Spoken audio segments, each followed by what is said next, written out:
Hello students, तो आज फिर से आपके लिए एक नया वीडियो लेकर आई हूँ। आज का वीडियो है class 10th Hindi course B के स्टूडेंट के लिए, जिनकी बुक है स्पर्श भाग 2। इसके मैं सारे एक्सप्लेनेशन आपको दे चुकी हूँ। अब शुरू कर रही हूँ इनके एमसीक्यूज। तो आज इनका पहला जो अध्याय है काव्य खंड का, वो है मीराबाई जी के पद, उसके काव्यांश आधारित बहुविकल्पीय प्रश्न, और साथ ही साथ हम लेकर आ रहे हैं संपूर्ण पाठ आधारित बहुविकल्पीय प्रश्नों को। तो चलिए इनको करना शुरू करते हैं। सबसे पहले जो हम देखेंगे वो है काव्यांश आधारित बहुविकल्पीय प्रश्न। क्या है?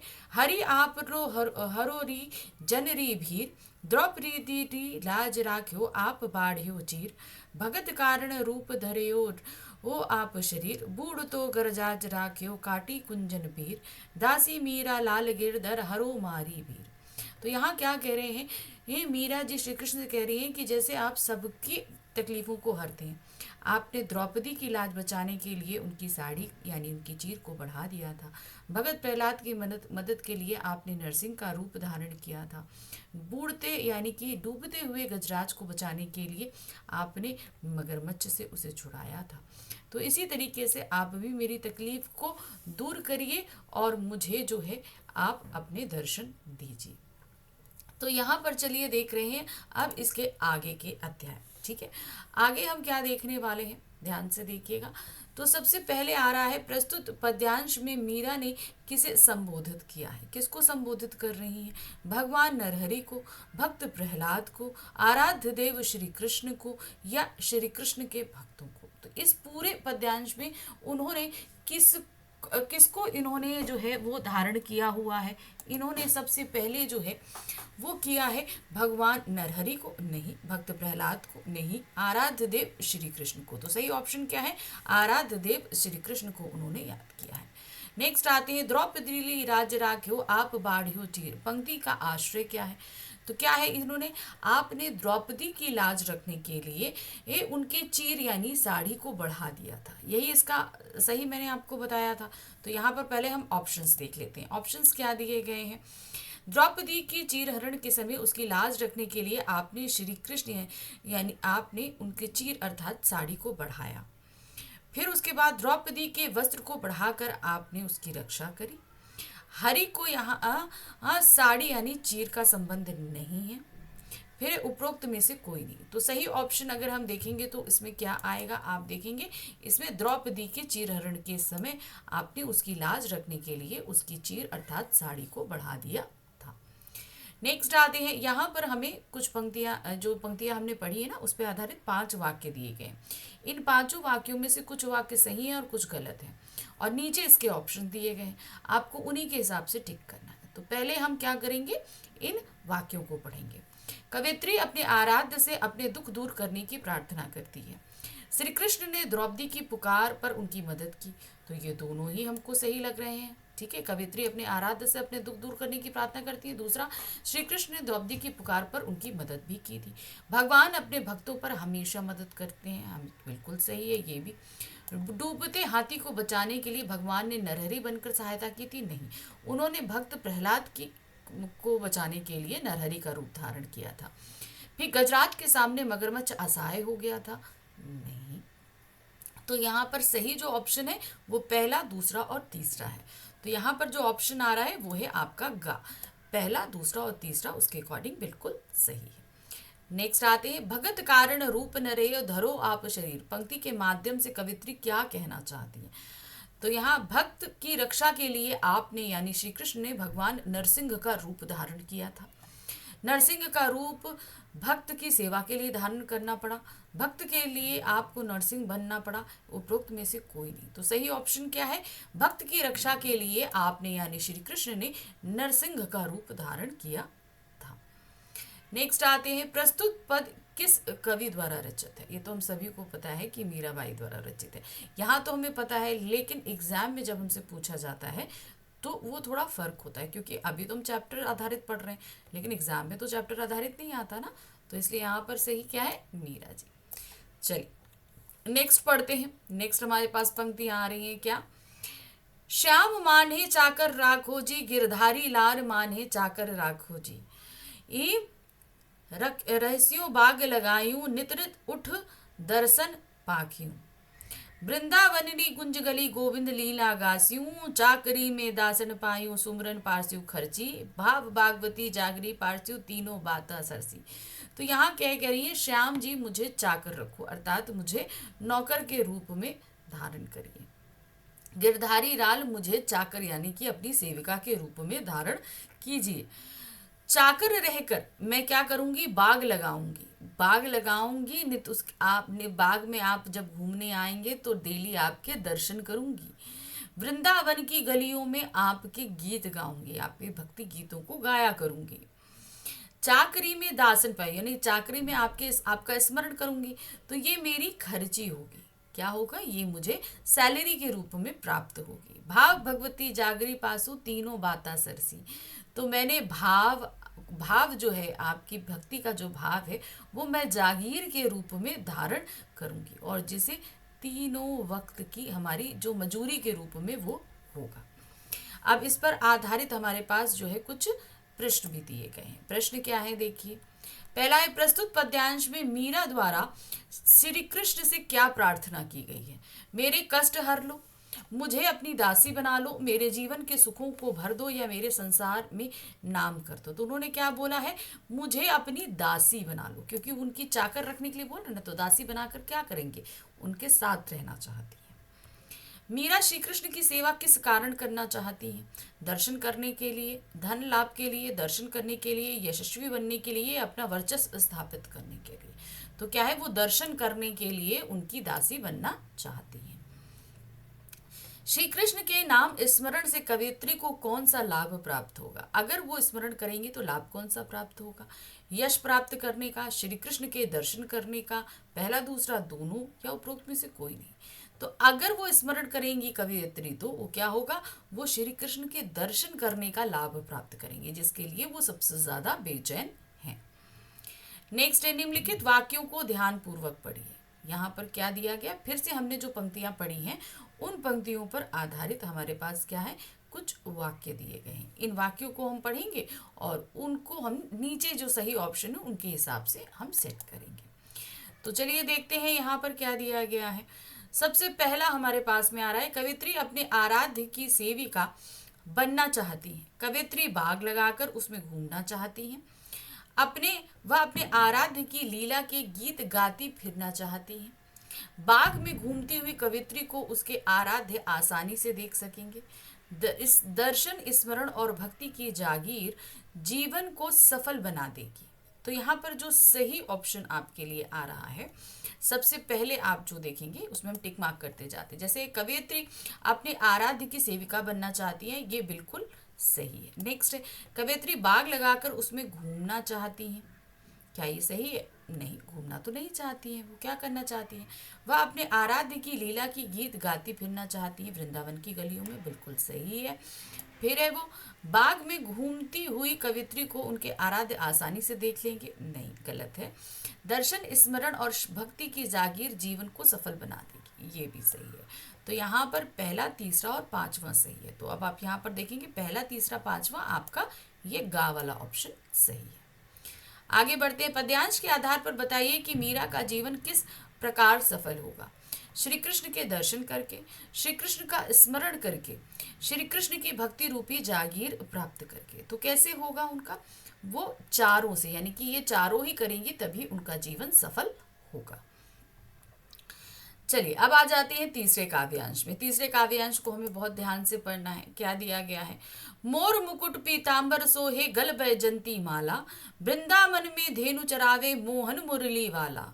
ऊंचा ऊंचा महल बावड़ा बिच बिच राखूं बारी, सावरियारा दरस पासियूं परख कुसुम्बी साड़ी।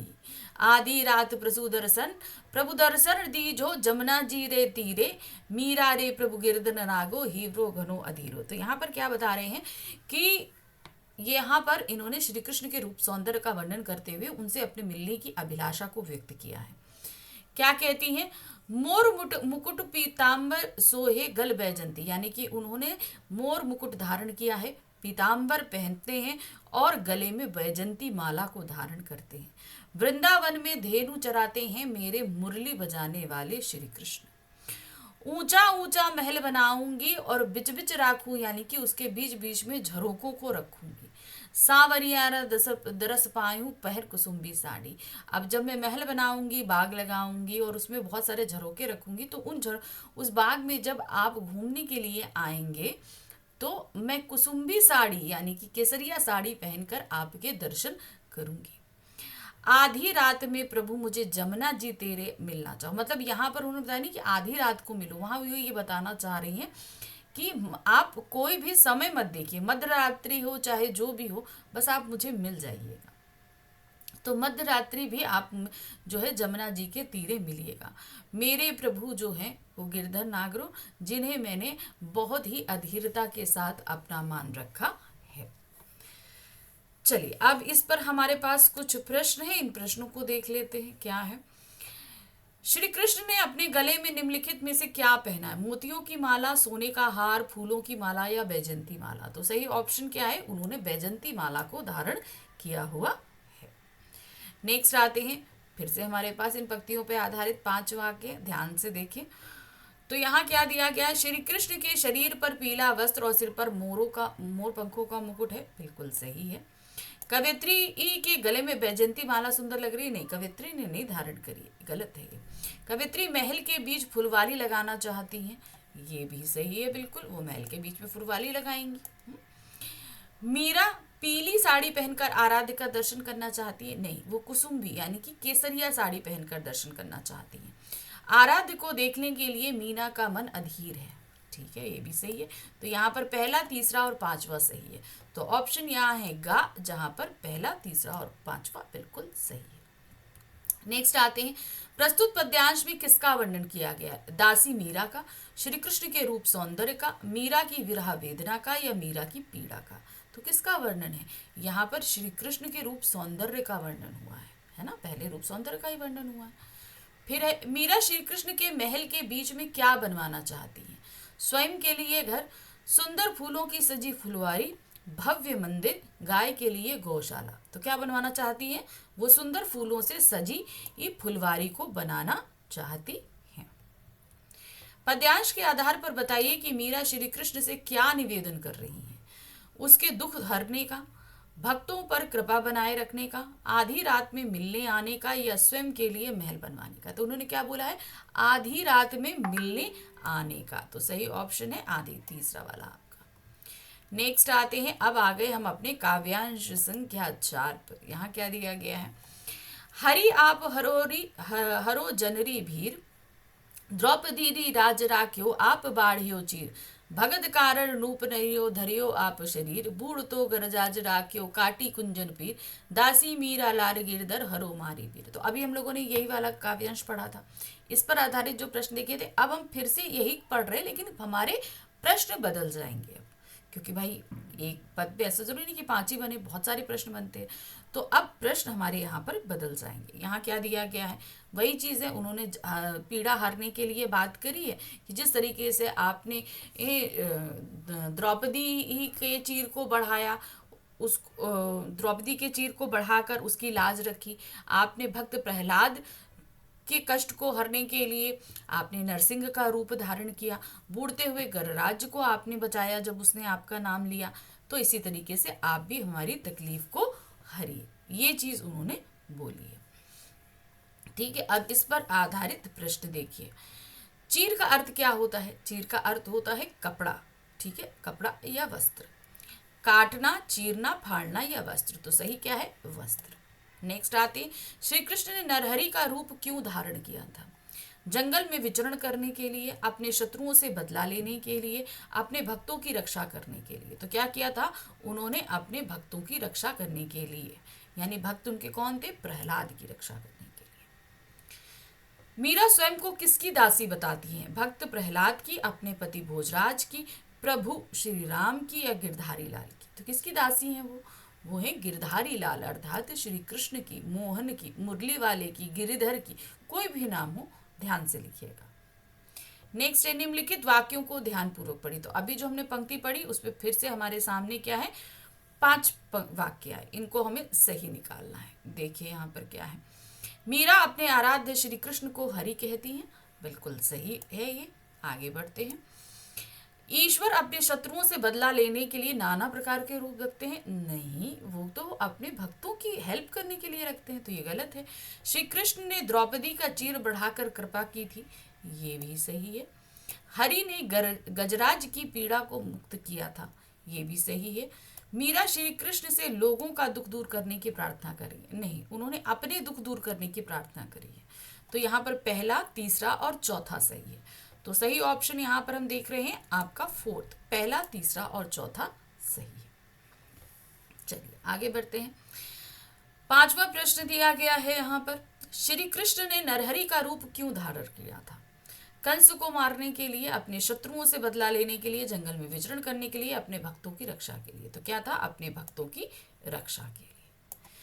तो यहाँ हमारे संपूर्ण जो काव्यांश आधारित प्रश्न थे वो खत्म हो गए। अब हम शुरू कर रहे हैं संपूर्ण पाठ आधारित प्रश्नों को।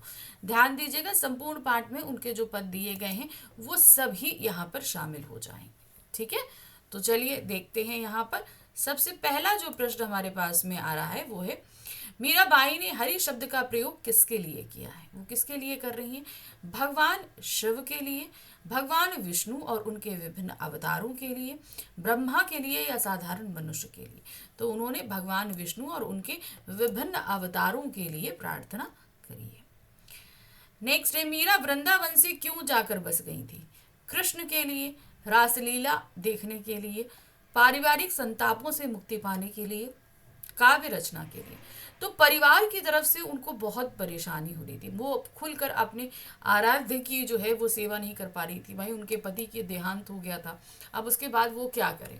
अब वो शुरू से ही जो है वो श्री कृष्ण को मानती रही, श्री कृष्ण को ही पूजती नहीं। तो उनका मानना था कि हम श्री कृष्ण में ही अपना सारा जीवन देते, लेकिन इसमें हो रहा था क्या दिक्कत? परिवार वाले वो कुछ ना किसी तरीके से उनकी जो पूजा अर्चना और भक्ति में प्रश्न चिन्ह लगाते थे या बाधा देते थे, तो इसलिए उन्होंने अपने परिवार को त्याग करके वो वृंदावन चली आई थी। तो यहाँ पर सही है, पारिवारिक संतापों से मुक्ति पाने के लिए। मीरा आधी रात को श्री कृष्ण को कहाँ पर मिलना चाहती हैं? अपने घर पर, सखी के घर पर, यमुना के तट पर या मंदिर के आंगन में? तो कहाँ मिलना चाहती हैं वो? यमुना के तट। मीराबाई अपने वेतन के रूप में क्या पाना चाहती हैं? सुंदर वस्त्राभूषण, कृष्ण जी का स्मरण, महलों का सुख या कृष्ण जी का दर्शन? तो क्या पाना चाहती हैं वो श्री कृष्ण का दर्शन को पाना चाहती हैं। मीरा श्री कृष्ण के पास रहने का क्या लाभ बताती हैं? अगर श्री कृष्ण के पास रहेंगे तो उन्हें क्या लाभ होगा? उसे श्री कृष्ण को याद रखने की जरूरत नहीं होती है, उसे हमेशा दर्शन प्राप्त होंगे, उनकी भाव भक्ति का साम्राज्य बढ़ता ही जाएगा। उपरोक्त सभी, तो यहाँ पर ये सारे ही लाभ उनको होंगे, ये चीज उन्होंने बताई है। नेक्स्ट आते, मीरा अपने सांवरिया का दर्शन कैसी साड़ी पहनकर प्राप्त करना चाहती हैं? रेशमी साड़ी, खद्दर की साड़ी, केसरिया रंग की साड़ी या हरे रंग की साड़ी? तो क्या था? कुसुम्भी साड़ी। तो अर्थात क्या हुआ? केसरिया साड़ी पहनकर पाना चाहती हैं दर्शन। पाठ पद के आधार पर हीवड़ो घड़ो अधीरा में क्या आश्रय? हीवड़ो घड़ो अधीरा में क्या है? हृदय बहुत मजबूत है, हृदय घड़े के समान है, हृदय मिलने के लिए अधीर है, हृदय बहुत पीड़ित है। तो क्या है? हृदय मिलने के लिए अधीर है। किससे? श्री कृष्ण से मिलने के लिए बहुत ही ज्यादा अधीर हो रहा है। नेक्स्ट है, मीरा के भक्ति भाव का साम्राज्य कैसे बढ़ेगा? किस तरीके से बढ़ेगा उनके भक्ति भाव का साम्राज्य? मीरा के कृष्ण के पास रहने से, मीरा के गली गली घूमने से, मीरा के दोहे लिखने से या मीरा के नृत्य करने से? तो क्या होगा? मीरा के पास रहने से उनके भाव का साम्राज्य बढ़ेगा। श्री कृष्ण के गले में कैसे फूलों की माला सुशोभित हो रही है? तो कैसी थी? बैजंती फूलों की माला। गेंदे के फूलों, गुलाब के फूलों, बैजंती या चमेली? तो सही क्या है? बैजंती फूलों की माला सुशोभित हो रही है। मीराबाई श्री कृष्ण को पाने के लिए क्या क्या करने को तैयार है? बाग बगीचे लगाने को, नाम स्मरण करने को, दासी बनने को या ये सभी? तो वो ये सभी कुछ करने के लिए तैयार है, सब कुछ करने के लिए तैयार है। फिर तीनों बाता सरसी से क्या आश्रय? इसका मतलब क्या है? तीनों बाता सरसी, मीरा श्री कृष्ण की तीन बातें करेंगी। मीरा श्री कृष्ण से 3 बार मुलाकात करेंगी, मीरा श्री कृष्ण से 3 वचन पूरे करेंगी, या मीरा भक्ति के तीनों रूपों का सुख प्राप्त करेंगी। तो वो क्या करेंगी, वो उनके तीनों रूपों यानी भक्ति के तीनों रूपों का सुख प्राप्त करेंगी। सुमरण पासियों खर्ची से क्या तात्पर्य है? सुमरण पासियों खर्ची, जेब खर्च के लिए बहुत रुपए मिलेंगे, याद करने से पैसे प्राप्त हो जाएंगे, जेब खर्च के रूप में प्रभु स्मरण का उपहार पाऊंगी, या स्मरण करने से पैसे खर्च नहीं होंगे। तो सही क्या है, जेब खर्च के रूप में प्रभु स्मरण का उपहार पाऊंगी, यानी कि जो प्रभु को याद करूंगी वो स्मरण के रूप में प्राप्त होगा जब मैं उनकी सेविका बनूंगी, तो वो मेरी सैलरी के रूप में होगा। मीराबाई श्री कृष्ण से क्या चाहती हैं? उच्च पद पर आसीन होना, श्री कृष्ण के साथ जाना, अपनी सभी आवश्यकताओं की पूर्ति, या श्री कृष्ण उन्हें दर्शन दें। तो क्या चाहती हैं? वो है श्री कृष्ण उन्हें दर्शन दें। काटी कुंजर पीर से क्या आश्रय है? इसका मतलब क्या होता है? हाथी को मोक्ष प्रदान करना, हाथी को पीड़ा से मुक्त करना, हाथी का पांव काटना, या हाथी की पीर के पास ले जाना। तो क्या था? हाथी को पीड़ा से मुक्त करना। किसने किया था मुक्त? हरि ने किया था, क्योंकि मगरमच्छ ने उसके पैर को पकड़ लिया था और पानी में उसको खींच रहे थे। तो इस तरीके से गजराज क्या हुए थे? डूबने लगे थे, तो उनको बचाना था। प्रश्न संख्या 15 है, मीराबाई का जन्म कब और कहाँ हुआ? जोधपुर के चौकड़ी में 1503 में, जयपुर में 1504 में, सीतापुर में 1505 में, या जोधपुर में? तो उनका जन्म हुआ है जोधपुर की चौकड़ी में 1503 में उनका जन्म हुआ था। तो यहाँ समाप्त हो गए इस पूरे अध्याय के प्रश्न। आई थिंक आप लोगों ने सभी ने अच्छे से इन पूरे प्रश्नों को समझ लिया होगा कि किस तरीके से आपको तैयारी करनी है। यहाँ पर सिर्फ हमें पदों को नहीं, उससे संबंधित लेखिका के परिचय को भी पढ़ना पड़ेगा, तभी हम सही रूप से परिचित हो पाएंगे। तो चलिए मिलते हैं हम अगली बार नेक्स्ट एक नए वीडियो में, यानी कि इसके आगे का जो हमारा चैप्टर है उसके MCQs लेकर आऊँगी। Thank you for watching, bye.